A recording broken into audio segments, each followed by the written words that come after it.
ఛానలుకి స్వాగతం. ఈరోజు ఈ వీడియోలో మనం తులారాశి వారి యొక్క జాతకం గురించి తెలుసుకుందాం. దేవుడు తన తీర్పు ఇచ్చేశాడు. తులారాశి వారి యొక్క జీవితంలో డిసెంబర్ 17వ తేదీ సాయంత్రం 5 గంటల తర్వాత జరిగే సంఘటనలు ఇవే. అయితే తులారాశి వారి యొక్క జాతకం ఏ విధంగా ఉంటుంది? ముఖ్యంగా డిసెంబర్ 17వ తేదీన సాయంత్రం 5 గంటల తర్వాత వారి యొక్క జీవితంలో ఎటువంటి సంఘటనలు జరుగుతాయి? ఈ పూర్తి అంశాలు అన్ని కూడా ఈరోజు ఈ వీడియోలో వివరంగా తెలుసుకుందాం. వీడియోలోకి వెళ్లే ముందు మా చిన్న రిక్వెస్ట్ ఏంటంటే, ఇదివరకు మా ఛానల్ని మీరు సబ్స్క్రైబ్ చేసుకోనట్లయితే సబ్స్క్రైబ్ చేసుకోండి. అలాగే పక్కనే ఉన్న గంట సింబల్ మీద ఆల్ అప్డేట్స్ ని క్లిక్ చేయండి. అప్పుడే మేము అప్లోడ్ చేసే ప్రతి వీడియోకి మీకు నోటిఫికేషన్ అనేది వస్తుంది. ఇక వివరాల్లోకి వెళ్తే కనుక తులారాశి అనేది రాశి చక్రంలో 7వ రాశి. చిత్తా నక్షత్రంలోని 3-4 పాదాలు, స్వాతి నక్షత్రంలోని 1, 2, 3, 4 పాదాలు, విశాఖ నక్షత్రంలోని 1, 2, 3 పాదాల్లో జన్మించిన వ్యక్తులు తులారాశి కిందికి వస్తారు. ఈ రాశ్యాధిపతి శుక్రుడు.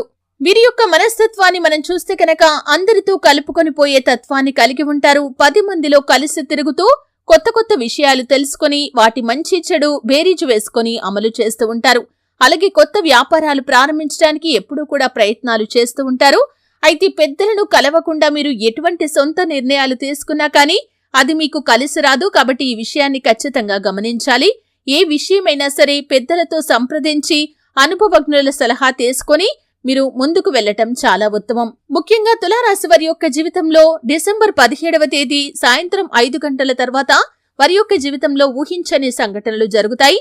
చాలా కాలం క్రితం విడిపోయినటువంటి బంధాలు తిరిగి కలిసే అవకాశాలు కనిపిస్తున్నాయి. మీ యొక్క బంధువులు కాని, మిత్రులు కాని, లేకపోతే చిన్ననాటి మిత్రులు కాని, లేకపోతే మీ ఇరుగు పొరుగున ఉండి, అంటే ఒకప్పుడు ఇరుగు పొరుగున ఉండి చాలా సన్నిహితంగా ఉండి వారితో కాంటాక్ట్ మిస్ అయింది. అయితే ఈ రోజు అనుకోకుండా వారు తారసపడటం, లేకపోతే వారి యొక్క అడ్రస్ మీకు లభించటం, ఇటువంటి ఊహించని కొన్ని సంఘటనలు అయితే జరగబోతున్నాయి. డిసెంబర్ 17వ తేదీ సాయంత్రం 5 గంటల తర్వాత వ్యాపారస్తులకి కూడా అద్భుతమైన ఫలితాలు రాబోతున్నాయి. మీ యొక్క వ్యాపార జీవితంలోకి నూతన వ్యక్తి రాక అనేది కనిపిస్తుంది. ప్రత్యక్షంగా కాని, పరోక్షంగా కాని వారు మీ యొక్క లైఫ్ లోకి ఎంటర్ అవుతారు. వారి మూలంగా మీ యొక్క జీవితం పూర్తి మలుపు తిరిగే అవకాశాలు కనిపిస్తున్నాయి. మీకు మంచి మంచి సలహాలు అందిస్తారు. మీ యొక్క వ్యాపారాన్ని విస్తరించడానికి కానీ, వినియోగదారులను ఆకర్షించడానికి కానీ, మీరు వ్యాపారంలో కొన్ని మార్పులు చేయాలని తన మూలంగా ఒక నిర్ణయం తీసుకునే అవకాశాలు కూడా కనిపిస్తున్నాయి. ఉద్యోగస్తుల జీవితంలో కూడా పై అధికారుల ప్రశంసలు మీకు దక్కబోతున్నాయి. అంటే చాలా కాలంగా వారి యొక్క ప్రశంసలు పొందుకోవాలని మీరు చాలాసార్లు ప్రయాసపడుతున్నారు. మీరు ఎంత కష్టపడి పని చేసినా కానీ ఇదివరకు ఎప్పుడు కూడా పై అధికారులు మీపైన ప్రశంసల వర్షం కురిపించలేదు. కానీ ఈ రోజు మీపైన ప్రశంసల వర్షం కురిపించే అవకాశాలు కనిపిస్తున్నాయి. ఈ రోజు సాయంత్రం 5 గంటల తర్వాత మీ కుటుంబ సభ్యులతో కూడా ఎక్కువగా సరదాగా సమయాన్ని అయితే గడుపుతారు. చాలా కాలం నుండి కుటుంబానికి సమయాన్ని కేటాయించలేకపోయిన వ్యక్తులు కూడా ఈ రోజు కుటుంబ సభ్యులతో సరదాగా సమయం గడిపే అవకాశాలు కూడా కనిపిస్తున్నాయి. అలాగే తులారాశి వారికి డిసెంబర్ 17వ తేదీన సాయంత్రం 5 గంటల తర్వాత ఇరుగు పొరుగు వారితో మీకు కొంత గొడవలు జరిగే పరిస్థితులు ఉన్నాయి. కాబట్టి ఈ అంశంలో మాత్రం తగిన జాగ్రత్తలైతే ఖచ్చితంగా తీసుకోవాలి. ఆకస్మిక ధనలాభం కూడా మీకు ఉండొచ్చు.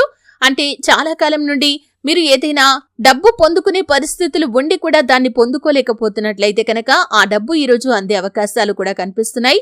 ధనలాభం కూడా చేకూరుతుంది. ఏదైనా మీరు సేల్ చేయాలి అనుకుంటే ఎక్కువ రేటుకి అమ్ముడుపోయే అవకాశాలు కనిపిస్తున్నాయి. ఈ విధంగా తులారాశి వారి యొక్క జీవితంలో అద్భుతమైన ఫలితాలు డిసెంబర్ 17వ తేదీ సాయంత్రం 5 తర్వాత వీరు చూసే అవకాశాలు ఉన్నాయి.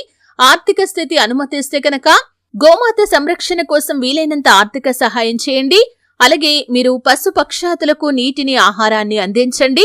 దీనివల్ల ఎంతో పుణ్యఫలం మీకు లభిస్తుంది. అలాగే మీ యొక్క జీవితంలో మరెన్నో శుభ ఫలితాలు కూడా పొందుకోగలుగుతారు. అలాగే హనుమాన్ చాలీసా పఠించండి, దుర్గా చాలీసా పఠించండి, విష్ణు సహస్రనామ పారాయణ చేయండి. అలాగే శివారాధన తప్పనిసరిగా చేయండి. శివారాధన చేయటం ద్వారా అద్భుతాలు మీరు చూస్తారు. అలాగే శివుడికి రుద్రాభిషేకం చేయించడం ద్వారా కూడా సకల శుభాలు మీకు కలుగుతాయి. శని భగవానుణ్ణి ఆరాధించడం కూడా మీకు సకల శుభాలను అనుగ్రహిస్తుంది. కాబట్టి శనిని ఎప్పుడు నిందించకుండా ఆరాధిస్తూ ఉండండి. అలాగే మీకు తోచినంతలో మీ శక్తి మేరకు ఇతరులకు సహాయం చేయండి, దాన ధర్మాలు చేయండి. అపారమైన పుణ్యఫలాన్ని కూడా మీరు ఖచ్చితంగా పొందుకుంటారు. చూశారు కదండి. వీడియో నచ్చితే ఖచ్చితంగా లైక్ చేయండి.